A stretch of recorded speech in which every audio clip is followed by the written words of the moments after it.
Tiga teknik yang bisa Anda gunakan untuk mempengaruhi pikiran orang lain. Bagaimana caranya? Kali ini bersama saya Mas Nuk, saya akan mengajarkan kepada Anda semua. Silahkan Anda simak videonya dari awal sampai selesainya nanti.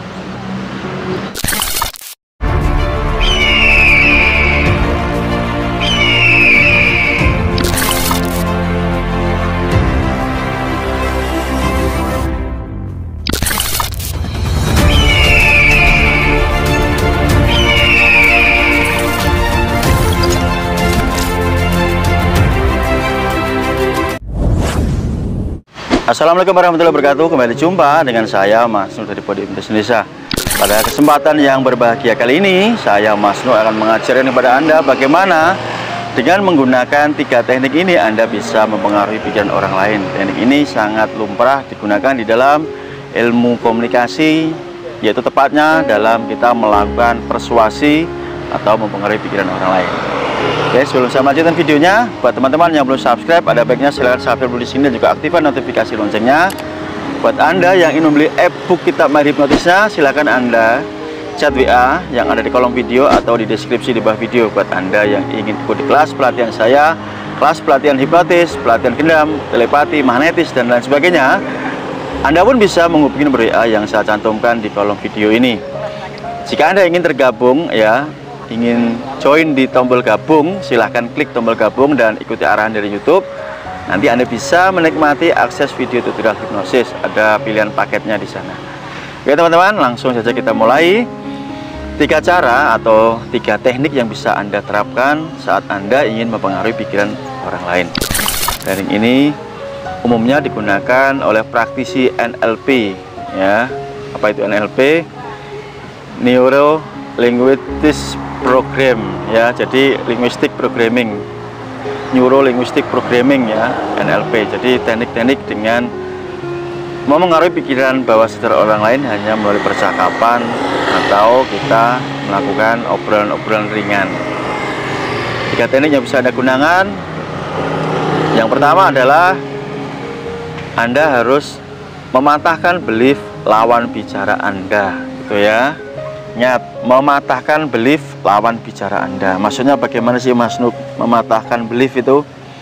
Belief atau sistem keyakinan yang sudah tumbuh di dalam pikiran lawan bicara Anda.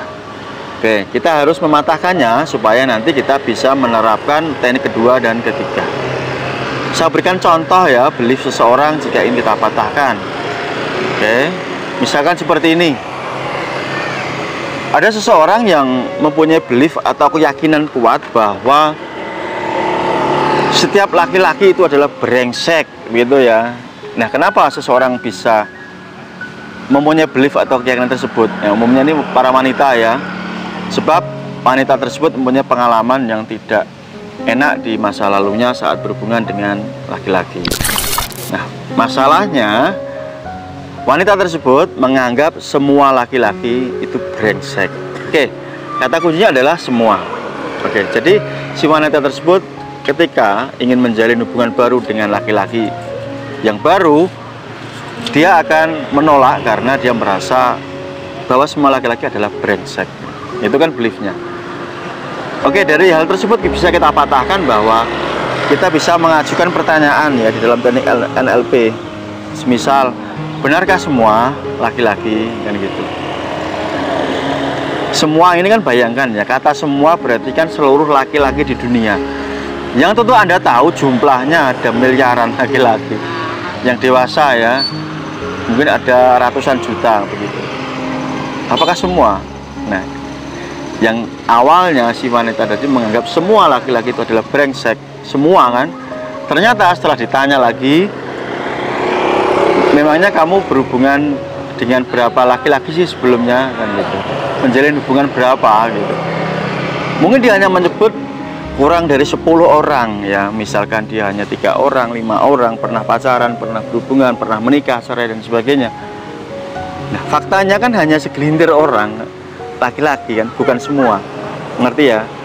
Itu kita mematahkan belief, ya. Keyakinan yang sebelumnya ini tertanam kuat bahwa semua laki-laki itu brengsek bisa kita patahkan dengan mudah hanya dengan menggunakan data dan fakta.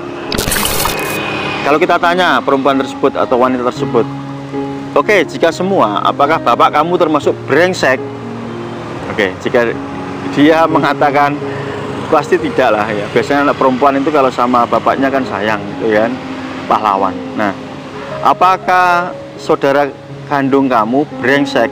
Dia kan laki-laki nih, entah kakaknya, entah adiknya. Apakah tetangga kamu juga brengsek yang laki-laki? Kalau kita menggunakan data yang realitas, yang real atau fakta, ternyata tidak. Ya, itu menandakan bahwa ada keyakinan yang sangat salah di dalam wanita tersebut, di dalam pikiran perempuan tersebut. Oke. Itu contoh sederhana cara kita mematahkan keyakinan. Ya, kita patahkan dulu keyakinannya, kita hancurkan dulu belief dia yang salah. Kalau tahap pertama ini sudah Anda lakukan, barulah Anda menuju tahap yang kedua. Tahap kedua adalah Anda menginput, menginstal ide baru ke pikiran lawan bicara Anda. Gitu ya. Setelah selesai yang tahap pertama, pastikan selesai. Keyakinan sudah runtuh, keyakinan sudah patah, sudah hancur. Baru Anda lakukan teknik yang kedua, yaitu Anda menginstal atau memasukkan ide Anda ke pikiran orang tersebut. Oke. Di awal saya berikan contoh tentang wanita yang menganggap semua pria adalah brengsek. Nah, dari kasus tersebut setelah kita patahkan dengan teknik yang pertama, kita lanjutkan dengan teknik yang kedua, yaitu memasukkan ide. Kita tanya, setelah dia yakin kan, ternyata tidak semua, baru kita tanya. Nah, apakah saya juga termasuk tipe laki-laki yang demikian, laki-laki yang brengsek? Oke? Nah, dia akan berpikir, oh ternyata tidak ya. Ternyata yang brengsek itu memang adalah laki-laki yang dulu ada di masa lalu saya, bukan laki-laki yang ada di hadapan saya, gitu ya, ngerti? Itu teknik kedua, kita memasukkan ide. Nah, setelah dia terbuka pikirannya dan menyadari bahwa Anda yang menjadikan lawan bicara dia ternyata bukan termasuk dari tipe yang dia sebutkan tadi, barulah Anda lakukan teknik yang ketiga, yaitu memperdalam ide Anda, gitu ya. Setelah memasukkan, kita perdalam. Kalau di dalam contoh kasusnya yang kedua tadi kan, setelah Anda memperkenalkan diri, membuka diri ke lawan bicara Anda, contohnya ini kan Anda laki-laki ya kepada wanita. Setelah Anda membuka diri Anda, memperkenalkan diri Anda, siapa diri Anda, dan dia sudah mulai membuka pikirannya, barulah Anda lakukan deepening ya, kalau dalam teknik hipnotis ya, mirip. Jadi kita memperdalam atau deepening. Oke, deepening.